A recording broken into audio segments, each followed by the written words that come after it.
More than 3 lakh people have died around the world due to coronavirus, and the numbers are still rising. But you know, there is another ongoing epidemic जिससे दुनिया भर में हर साल करीब 94 लाख लोग मर रहे हैं और हमें उसका आइडिया ही नहीं है। हाइपरटेंशन, जी हाँ, जिसे आम भाषा में भी कॉल हाई बीपी।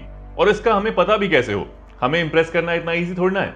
जब तक कुछ एकदम से दिल दहला देने वाला, दुनिया दहला देने वाला कोरोना जैसा कुछ नहीं होता, हम ज्यादा भाव नहीं देते। So let me just try and Impress you with the situation here. Do you know estimated करीब 21 करोड़ भारतीय इस समय हाइपरटेंशन के शिकार हैं।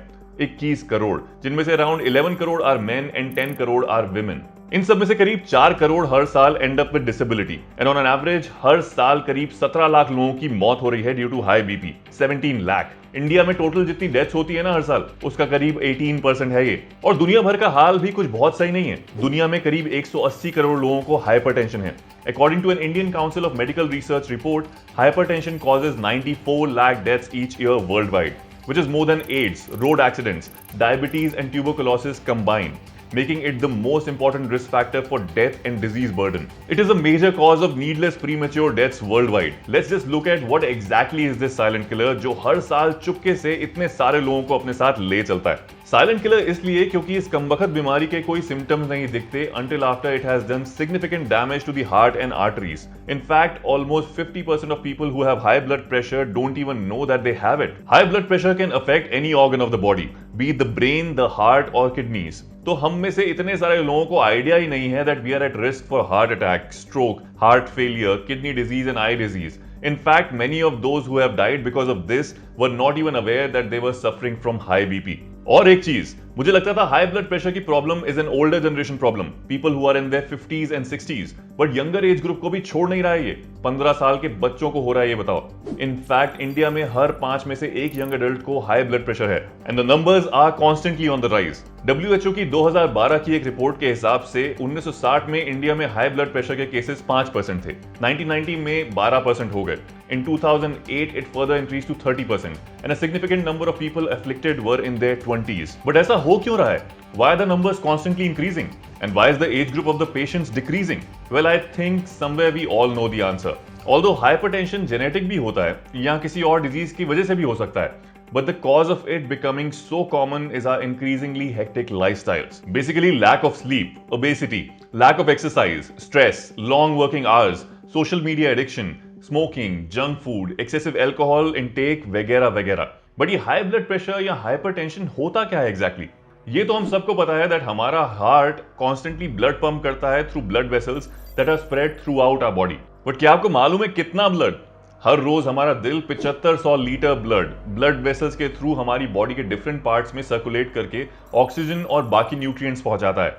Though it is actually the same 4-5 liters of blood that is present in our body जो recycle होता रहता है और हमारी blood vessels में घूमता रहता है। And you know, if you line up all those blood vessels in your body, they would be 95,000 kilometre long. हमारी धरती के ऑलमोस्ट 4 चक्कर लगाएंगे ना, उतनी लेंथ है ये। अब ये जो ब्लड कॉन्स्टेंटली हमारी ब्लड वेसल्स में पंप होता है, ब्लड वेसल्स की अंदर की मस्कुलर वॉल्स पर it exerts a force, and this force is what is called blood pressure. Blood pressure readings 2 numbers में रिकॉर्ड करी जाती हैं, लिस्टेड एज अ रेशियो। जब हार्ट बीट करता है तो pressure is maximum, this is systolic pressure and it comes on the top. और 2 beats के बीच में जब हार्ट थोड़ा सा रेस्ट करता है तो pressure is lowest, this is diastolic pressure and comes at the bottom. A normal blood pressure reading is under 120 by 80 millimeter of mercury.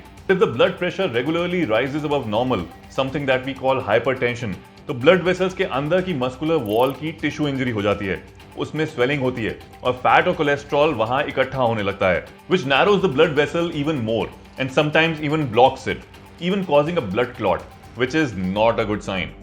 Because ये बॉडी के जिस पार्ट की भी ब्लड वेसल में होगा, इसकी वजह से उस पार्ट में ब्लड फ्लो कम हो जाएगा, तो वहां ऑक्सीजन और न्यूट्रिएंट्स पहुंचने भी कम हो जाते हैं। अगर ऐसा उन ब्लड वेसल्स में हो जाए जो हार्ट में ब्लड पहुंचाती हैं, तो one can have a heart attack. अगर ब्रेन का ब्लड फ्लो कट जाए तो one can have a stroke. Kidney में ब्लड ना पहुंचे तो किडनी फेलियर हो सकता है। तो अगर आपका ब्लड प्रेशर 3 अलग अलग दिन की मेजरमेंट्स में 120 बाय 80 मिलीमीटर के नॉर्मल रीडिंग से ऊपर लेकिन 140 बाय 90 मिलीमीटर से कम आता है, तो मतलब खतरे की घंटी is on. You are at risk, boss, and you gotta change some things to get it under control.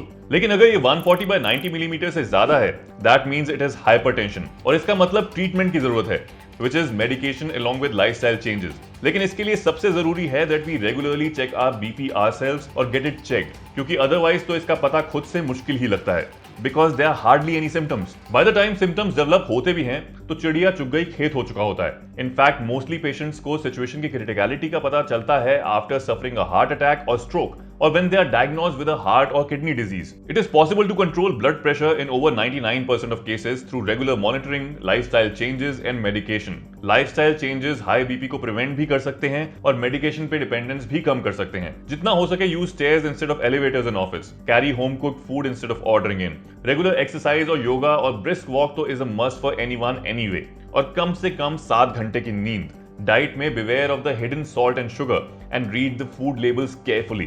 बहुत से लोग जिनको हाइपरटेंशन डायग्नोज होता है, जब थोड़ा बेटर फील करते हैं, बीपी कंट्रोल में आ जाता है, तो बिना डॉक्टर को कंसल्ट किए दे स्टॉप देयर मेडिकेशन.